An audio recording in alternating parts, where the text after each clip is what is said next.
Today, I'm telling you some of the most chilling, twisted, and unforgettable real-life confessions I found on Reddit. These aren't your average embarrassing moments or high school drama. These are the kind of stories you tell once and never again. The kind that keep you up at night.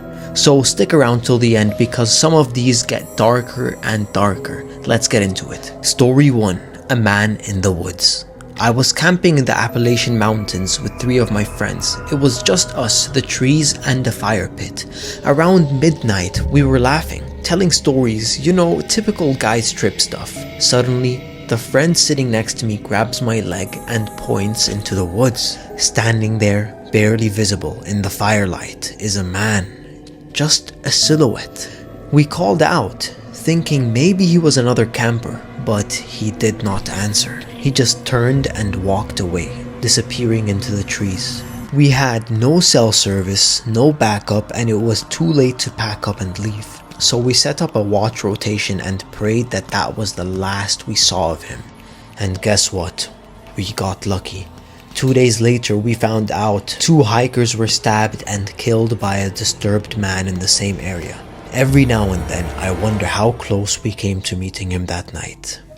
Wow, this is giving me chills. So, let's move on to story 2, the coin and the punch. When I was 12, I was walking to school in Canada. Behind me, there was a priest walking with a younger kid. He dropped the kid off at my school and then started trying to hack a $2 coin out of the ice with his shoes because keep in mind, Canada was very cold and it was winter. I wasn't allowed to school yet, so I just stood there watching. So the guy looks up at me, jokes about how I'd never get the coin, then walks up and punches me in the stomach.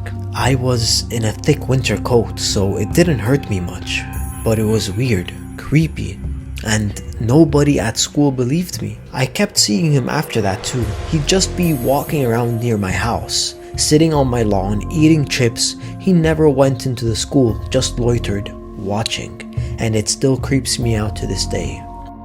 Wow, what a weird story. Why would this priest punch him and just continue with the day? This is weird. Let's move on to story 3, the man by the pond. When I was 6, I went to the park with my mom and sister. There was a nice man there who helped me up when I fell off the slide. My mom saw it and figured he was just being polite. Then my sister ran off to my mom for just a minute, and I was alone. I looked up and saw the man walk around the slide and head behind it, towards the pond where no one could see, so I just followed him. He crouched by the pond and told me I was pretty, said I seemed mature for my age, asked if I was only there with my sister. Then my mom came running, screaming, totally panicked. I'd never seen her that scared. The man ran and I started crying. I didn't really understand what had happened until years later, but now I get it. This is an insane story. Wow, let's move on to story number 4, faces at the window.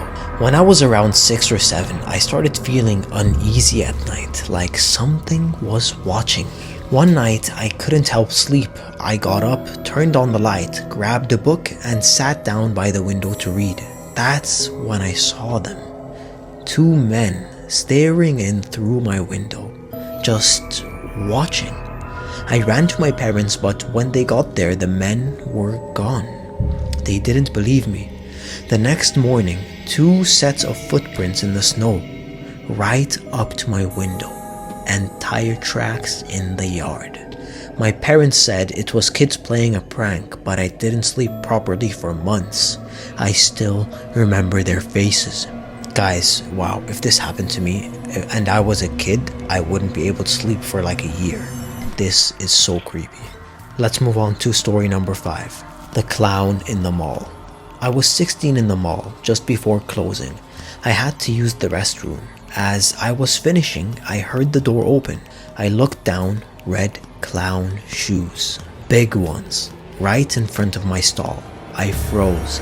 Eventually the clown backed up. I opened the door. He was just standing there, smiling, not saying anything, just staring. I didn't wash my hands. I just ran out. A week later, I read that someone had been stabbed outside the same mall by a man in a clown outfit. And I still think about how close that was. Wow, this would have made me terrified. Let's move on to story number 6, the Uber ride in Mexico. This happened just this year. I was in Mexico during COVID and needed to see a doctor. Afterwards, I got an Uber to the grocery store. Halfway through the ride, the driver pulls out a second phone and starts texting. Then he turns and says he can't drop me off at the store entrance, only a parking lot a block away. He said it was company policy. I knew something was wrong. So I lied, told him I had a friend who drives Uber too, and I was texting him. I started sending the driver's info and photo to a fake friend and posted it on Facebook just in case. I told him everything was sent and he went pale. Drove me to the front door like he was supposed to.